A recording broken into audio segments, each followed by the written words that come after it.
Pero nasayad ako nga matag sa kaninyo, makaingon ko nga naay Ginoo.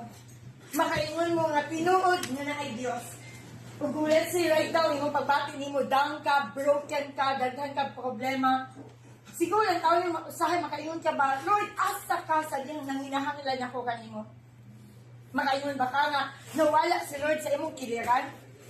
Sabihan ikaw nga, kaurasa ikaw na, okay ka, wala kay balatian, na kay trabaho. I mean, kaurasa, di panalanginan ka. Makaginhawa ba ang tanan? You are blessed. Na ba kay pamilya nga buhi pa? You are blessed.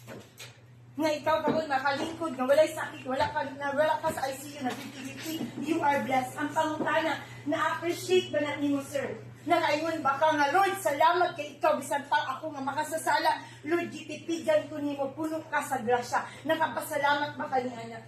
Bisan pa karon nga naakakaroon sa kini nga trabaho, nakapasalamat ba ka, Lord, salamat kay basag dili man ko hawd sa akong trabaho, apan gitagaan ko nimo trabaho. Nakahatag ba ka papasalamat diya sa Ginoo? Pagutanon ko mo sa inyong edad karon, nasayod na ba mo unsay asungan nga buhi ka diri sa kalibutan? Nabuhi lang ba ka para magtrabaho, para mag-supply sa panginahanglan, magpakaon ng imong pamilya? Dili ka na ang rason nga nung gibuhat ka sa Dios. Gibuhat ka sa Dios kay tungod gusto niya na ikaw mangalagad sa Diyos.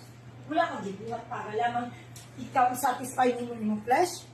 Gibuhat ka aron ang Diyos mapasidunggan sa imong pagkinabuhi karon. Kanus aba ka makaingon nga ako tinud anak sa buhi nga Diyos. Makaingon ko nga ako usak alagad sa Diyos. Dili gud ang alagad sa Diyos katulang mga nagawali. Dili ko itong mga pastor lang ang malagad sa Diyos. Bisan pagka ng mga nasa government official, ang lagad na sa Diyos. Sometimes gamitin ni Lord ang mga dautan ng mga nasa authority para i-punish ka. Ang i-oppress kay nga naman.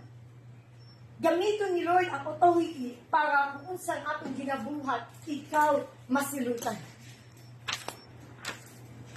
Sabihan ko mo karon kung ang inyo mga I believe kadaghanan sa inyo namoy mga anak. Oo, na-provide ninyo ang panginahanglan sa inyong mga anak sa pagkaon, sa inyong pag-eskwela. Pero ang pangutanan na po sa inyong mga mama o papa, nag-guide ba ninyo inyong anak diha sa Ginoo? Musugot ba mo nga ang inyong pamilya, inyong ginikan, inyong mga anak? Kung mabot ang panahon nga kita kuhaon na sa Ginoo, musugot ba ka nga mamatay imo ang anak o imong pamilya na wala kaila sa Ginoo?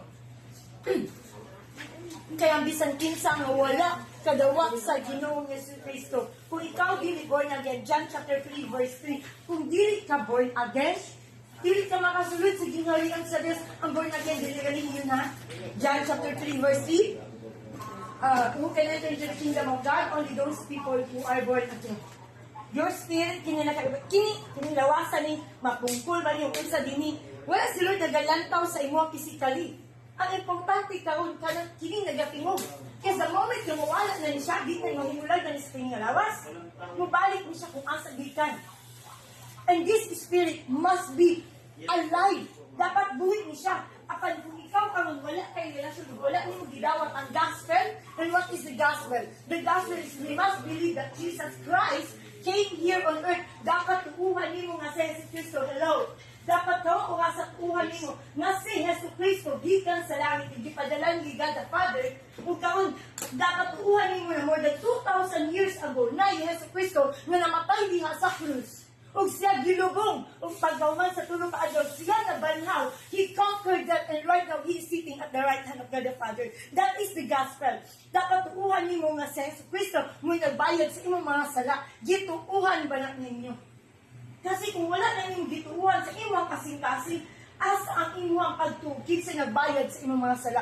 Wala'y nagbayad sa imong mga sala kung dili nimo gibot ang imong pagtuo kay sa Kristo. Apan kung ikaw tinud-alay, kamo karon din ni. Daghan naman nagawali sa inyo ha. Tinuod ba yun nga dawat na kay Jesus? Kaya kung tinuod ni mo gidawat si Jesus Christ sulod sa imong kasing-kasing, dili lamang sa hunang-huna, there must be a transformation of your heart.